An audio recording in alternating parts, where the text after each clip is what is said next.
Muy buenas noches, bienvenidos a Sana Distancia, un espacio del Canal TRO para informarnos, para resolver dudas, inquietudes, pero especialmente para acompañarnos y hacer más llevadero este tiempo de cuarentena. Hoy tendremos el tema de las clases virtuales, una nueva modalidad que con esta pandemia la hemos venido desarrollando, pero también nos acompañará un especialista, quien es el director del cuarto laboratorio más importante de los Estados Unidos en detección del COVID-19. Así que por favor no se despeguen de esa información, no se despeguen de Sana Distancia. También los invitamos a conectarse a través de nuestras redes sociales @canaltro y por supuesto a través de nuestra línea telefónica 648-4820 para que nos dejen sus inquietudes. De nuestro especialista estará resolviendo en el día de hoy. Pues precisamente una de las preocupaciones y una de las formas que se ha visto es la educación en la casa. ¿Cómo están haciendo estos padres de familia? ¿Cómo están haciendo en los hogares para no detener el proceso educativo, los procesos de educación, los procesos de aprendizaje que están resolviendo nuestros hijos? Pues precisamente acá tenemos cómo están haciendo esos 357,000 estudiantes que tiene el Gran Santander en sus hogares. Hola familia, buenas tardes. Hola, profe. Mi Santi. Estoy dibujando las nubes. Así son las clases ahora. Lo está haciendo de izquierda a derecha. Atrás quedaron las aulas de escuelas y colegios que en promedio congregaban desde 12 hasta 42 estudiantes. ¿Qué imágenes?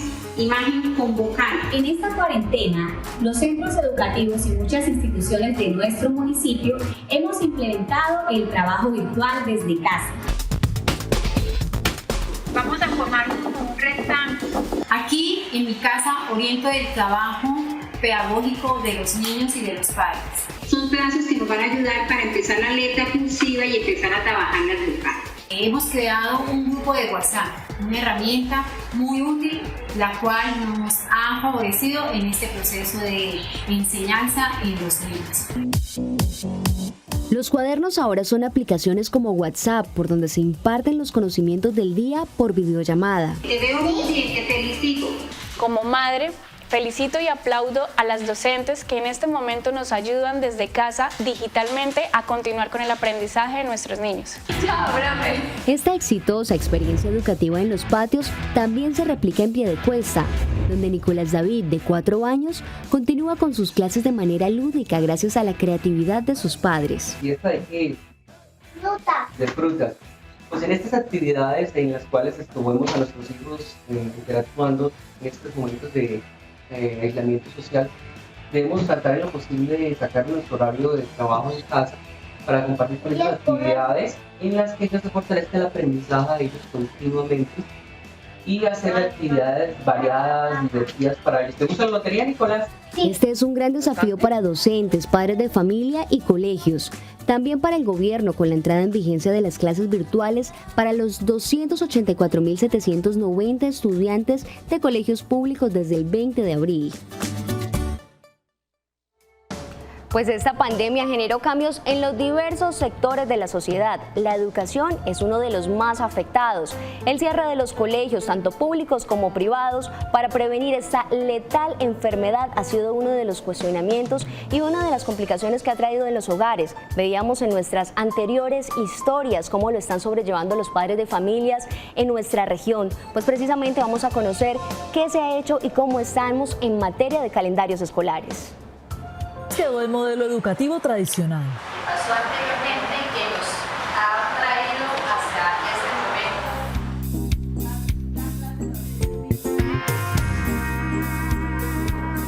momento. La pandemia puso la innovación y la tecnología al servicio de la enseñanza, obligando a plantear nuevos retos que sustituyan las clases presenciales. La modificación del calendario escolar, poder prepararnos para poder generar los procesos pedagógicos que comenzarán desde el 20 de abril, de manera que el estudio en casa sea posible. Mientras llega esta fecha, las familias del Gran Santander viven un drama a causa de la emergencia y los gobiernos locales deben garantizar la educación y fortalecer al hogar como ambiente de aprendizaje. Y dentro de estas medidas de mitigación, algo muy importante, pues la distribución del PAE en emergencia que realizamos el miércoles anterior en una jornada que en su mayor parte fue exitosa. Entregamos cerca de 34.000 refrigerios a los acudientes o padres y madres de familia de los estudiantes en 111 sedes. Aunque la educación virtual puede ser una alternativa eficaz, hay que recordar que en algunas zonas rurales no hay internet, retrasando al estudiante. Hay estudiantes que cuentan solamente con un celular y poca conectividad. Con ellos seguramente usaremos medios como Facebook o como WhatsApp para poder recoger la información y poderla enviar. Otros, por ejemplo, a través de guías que se entregarán o cuadernillos para áreas en donde no cuentan con dispositivos o conectividad o simplemente se encuentran, por ejemplo, en el área rural. Actualmente en el país, más de 1,9 millones de estudiantes de instituciones educativas privadas están recibiendo sus clases desde un computador. Y es que la conectividad va a ser uno de los retos más importantes para estas clases virtuales que están recibiendo nuestros estudiantes del Gran Santander. Hacemos contacto con Julio Delgado, quien es un epidemiólogo y es el director del cuarto laboratorio más importante de los Estados Unidos en detección del COVID-19.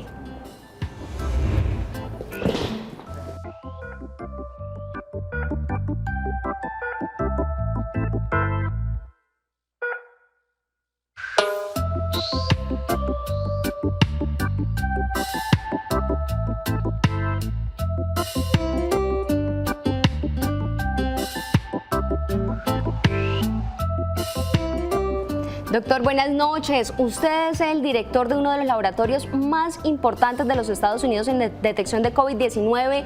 ¿Cómo estamos en materia de detección acá en el virus? Y por supuesto teniendo en cuenta los cuestionamientos que se están presentando con las cifras que está otorgando el gobierno nacional.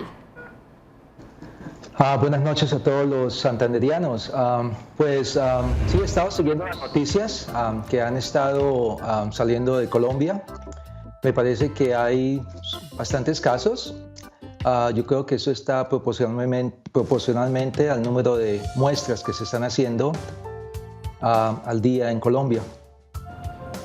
Doctor, muchas cosas se han dicho respecto al uso de los tapabocas. Este quirúrgico que tengo en mis manos, ¿cuánto tiempo, cuántas horas se puede utilizar y cómo es la manera para manipularlo? Pues esos tapabocas son muy útiles, especialmente para las personas que probablemente tengan la infección, pero no estén presentando síntomas, porque eso disminuye la probabilidad de que le pase la infección a otras personas. Esos tapabocas que la gente usa pueden ser usados durante el día y por lo general deben ser desechados después de ese día. No hay una manera práctica para limpiarlos o para volverlos a reusar. Y estos tapabocas, por ejemplo, que son fabricados por las personas que no están elaborados en tela quirúrgica. Esos tapabocas de pronto son más útiles porque pueden ser lavados. Lo más importante es que se deben lavar bien con jabón para, en caso de que haya alguna, no solamente el virus del COVID-19, sino otro virus, pues se pueda ser eliminado. Les recordamos a las personas que pueden formular sus preguntas a través de nuestras redes sociales @canaltro y también a través de nuestra línea telefónica 648-4820. Doctor, es importante y es un cuestionamiento que se ha venido generando a través de las redes sociales y es ¿qué síntomas me pueden alertar a mí para pedir la prueba del COVID-19? Los síntomas más frecuentes de la enfermedad por COVID-19 son la tos, la fiebre y obviamente dificultad respiratoria, ya en casos un poquito más avanzados. Han habido algunos casos donde la gente pierde el gusto y el olor, lo cual ha sido muy interesante en esta infección. Especialmente esos dos, yo pensaría que son una alta probabilidad de que la persona tenga la infección por el COVID-19. Doctor, de las preguntas más frecuentes también es cómo ingresar a la casa, de qué manera hacerlo de que estemos tranquilos de que efectivamente se está realizando una desinfección y no estemos llevando el virus a nuestros familiares, que es lo que más nos interesa a nosotros proteger. Sí, yo pienso que hay que tener precauciones dependiendo de la exposición de la persona. Yo no aconsejaría a las personas que obviamente no están en contacto con pacientes o personas que están en hospitales. Para esas personas yo no pienso que sea necesario que lleguen a la casa y básicamente se quiten la ropa antes de entrar a la casa. Yo lo sugiero, sobre todo para las personas que están trabajando en hospitales, que están trabajando en clínicas, que están haciendo pruebas, obviamente, que están diariamente y durante el día expuestos a la infección y que probablemente puedan llevar esta infección a la casa. Vamos a Elmer Barragán en línea. Elmer, muy buenas noches. ¿Y qué pregunta le va a hacer al doctor? Es para preguntarle si una mascota puede transmitir el virus en las patas y en el hocico. Sí, es una muy buena pregunta. De hecho, nosotros tenemos un perrito aquí en la casa y cuando lo sacamos, normalmente lo soltábamos aquí en la parte de atrás de nuestra casa, que hay una zona bastante amplia. A raíz del COVID-19, hoy en día lo tenemos pegadito a nosotros y evitamos de que tenga contacto con otros perritos. Obviamente él no está muy contento con eso, pero es lo mejor porque sí, han habido algunos, no realmente transmisión de la enfermedad, pero sí es posible de que tengan contacto con el virus y de alguna u otra manera esto se pueda transmitir. Doctor, si una de las recomendaciones para las mujeres y para las personas en general es recogerse el cabello en el momento en el que vayan a realizar sus compras y demás, en este caso con los animales, ¿qué sería? ¿No se deberían sacar o se deberían blindar o de qué forma los podríamos proteger en el caso de que lleguemos a sacarlos a hacerle su paseo? No, yo creo que los animalitos hay que sacarlos a darle un paseíto. Ellos necesitan eso, obviamente. Lo que hay que evitar es que estén sueltos y sobre todo que estén en contacto con otros animalitos, porque uno no sabe realmente cuál es la situación de los otros animalitos. Como te digo, esa es una costumbre que se ha visto aquí muy frecuentemente aquí en los Estados Unidos, al menos en el estado donde yo estoy, es que los animalitos se mantienen de la cuerdita, pegaditos a la persona para evitar de que tengan contacto con otros animales. Gracias, doctor. Tenemos en línea a otro televidente, Wilson Chaparro. Wilson, buenas noches. ¿Y qué pregunta tiene para nuestro especialista en el día de hoy? Buenas noches. Mire, es lo siguiente. O sea que cuando una persona es enferma o tiene los, digamos... ¿Wilson? Sí, buenas noches. Buenas noches.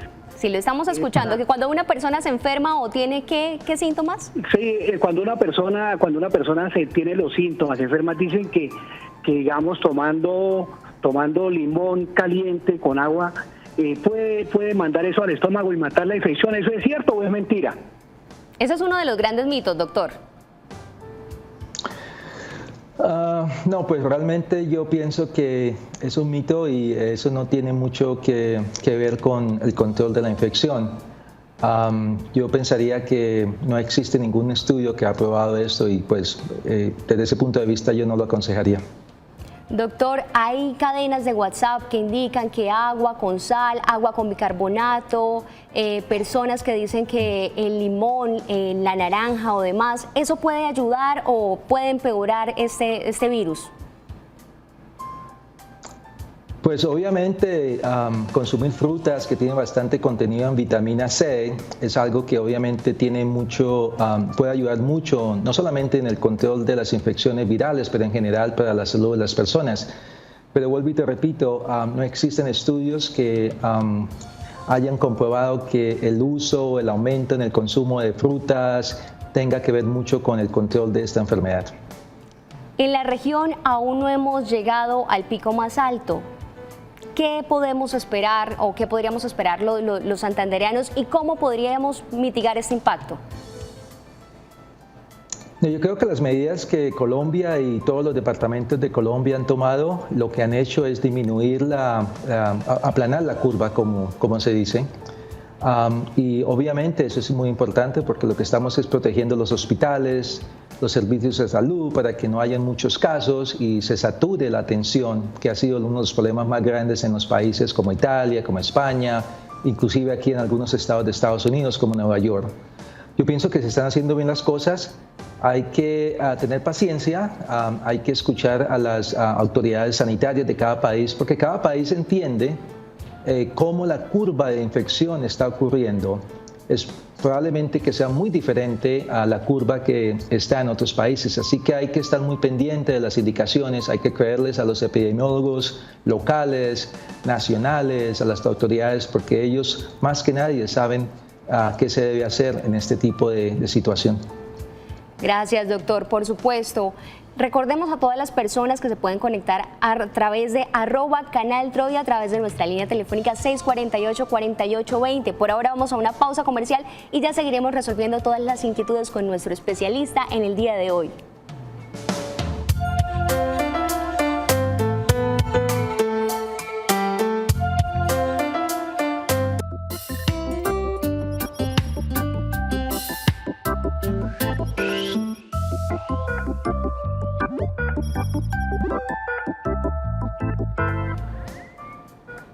Y 48 minutos de la noche, continuamos en Sana Distancia con nuestro especialista en el día de hoy, el doctor Julio Delgado, quien es epidemiólogo. Doctor, ¿qué tan lejos estamos de una vacuna para el COVID-19?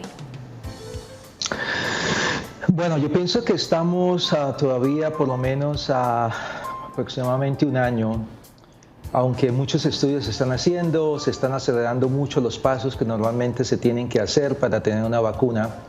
Pero realmente hay muchas cosas que se tienen que hacer, que se deben hacer bien, porque obviamente lo más importante de una vacuna es que sea efectiva, es decir, que proteja a las personas de la infección, pero también es muy importante también que sea segura, es decir, que no vaya a causar ningún tipo de problema secundario en las personas que la van a recibir.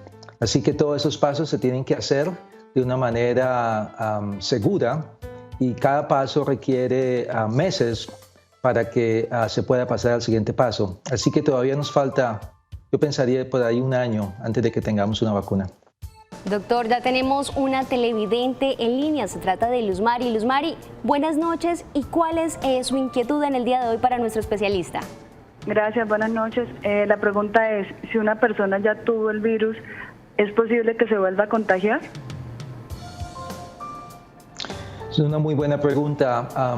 En general, cuando una persona, y eso se observa en otras infecciones, cuando una persona se infecta y pasa la enfermedad, es muy raro que la persona se vuelva a infectar de la misma infección. Hay casos que eso no ocurre. Todo eso depende de la respuesta inmune, es decir, de los anticuerpos o defensas que la persona produzca en contra de la infección.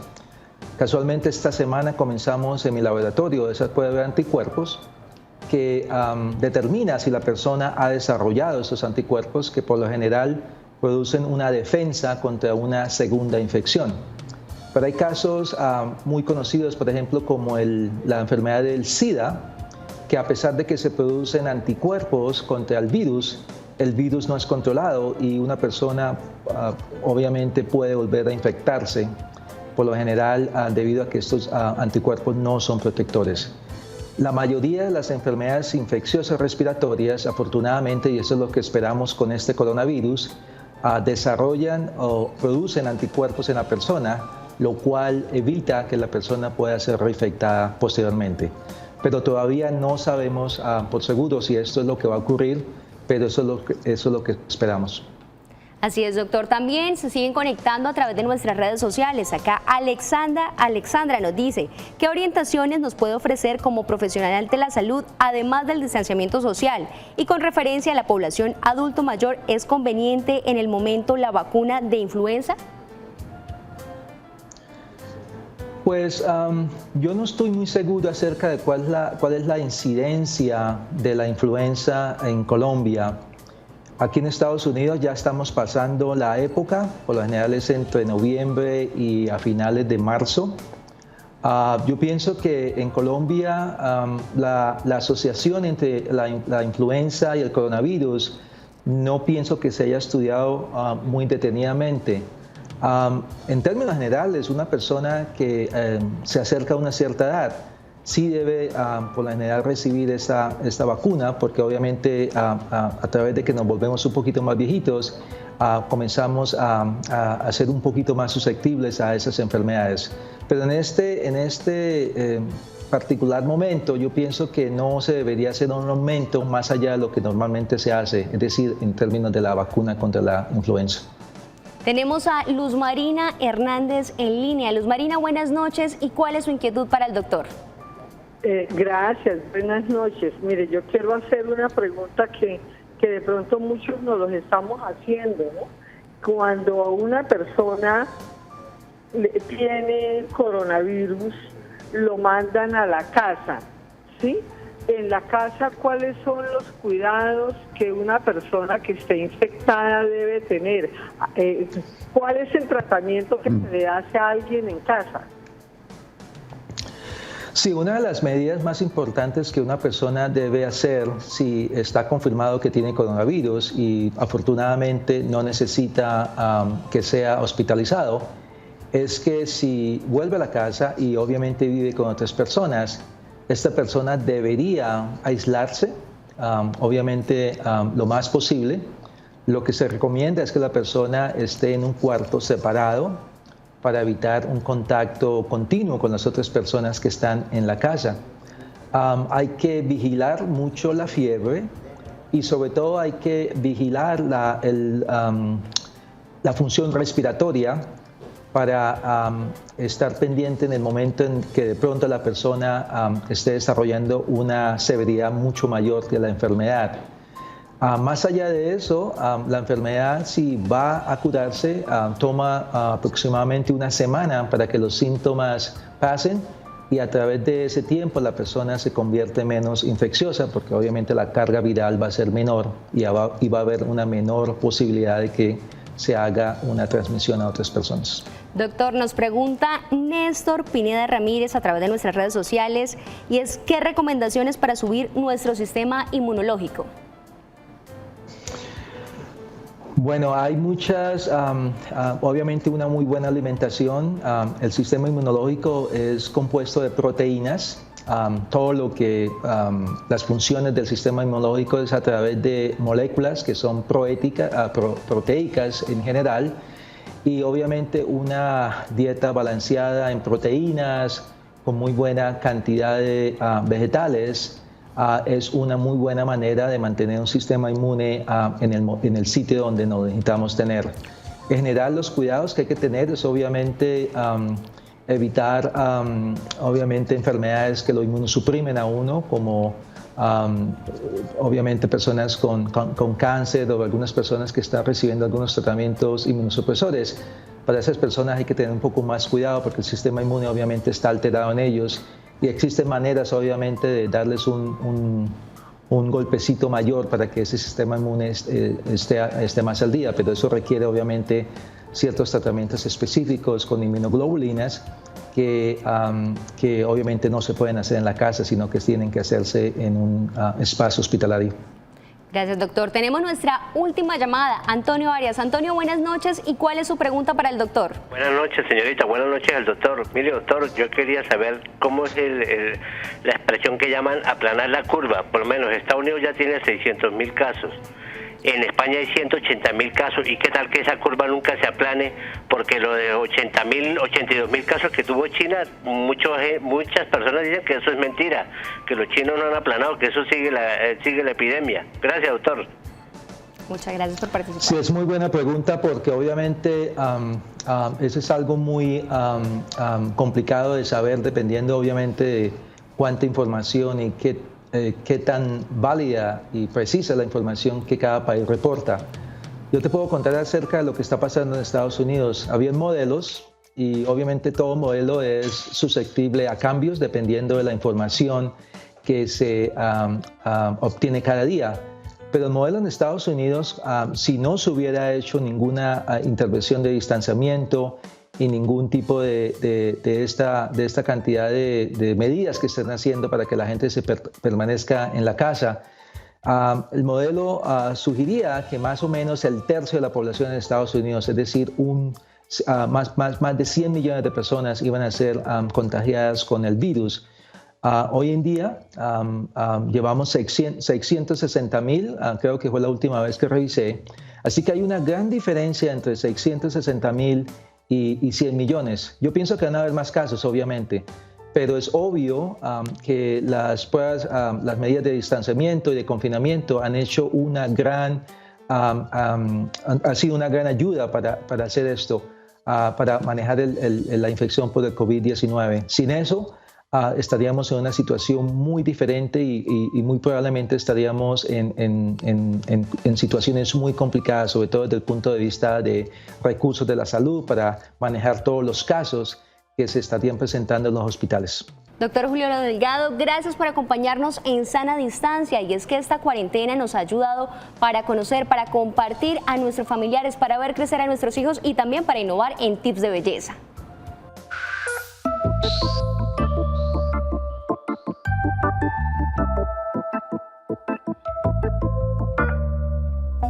Café, miel, avena, maicena y hasta sábila son algunos productos o alimentos que se encuentran en la alacena de cualquier hogar y más que agradar al paladar se convirtieron en una alternativa para exfoliar la piel, tendencia que han seguido muchas mujeres desde sus casas. Nos aplicamos la mascarilla en nuestro rostro limpio, esperamos 30 minutos y enjuagamos con agua fría. ¿Quién no se derrite ante los cuidados de una abuela? Juan Diego, de tan solo 5 meses, está encantado de recibir la papilla de guayaba preparada por su nonita. Esta situación sacó el talento escondido de muchos, que a través de aplicaciones como TikTok mostraron sus mejores movimientos. Aquí vemos a la presentadora cucuteña Paola García Olaya cayendo en los efectos de la cuarentena.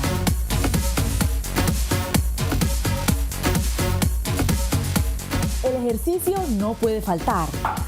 2, 3, 4. Descalzos y con la mejor actitud, padre e hijo practican tiros en una arquería improvisada. Quedo en casa. Los adultos mayores no se quedan atrás, ni el Parkinson evitó que este abuelo se ejercitara. Son planes para integrarse, conocer los gustos y habilidades, además de fomentar la unión familiar. Llegamos al final de Sana Distancia. Nos vemos el próximo viernes a las 8:30 de la noche. Quédense con la serie El Libertador.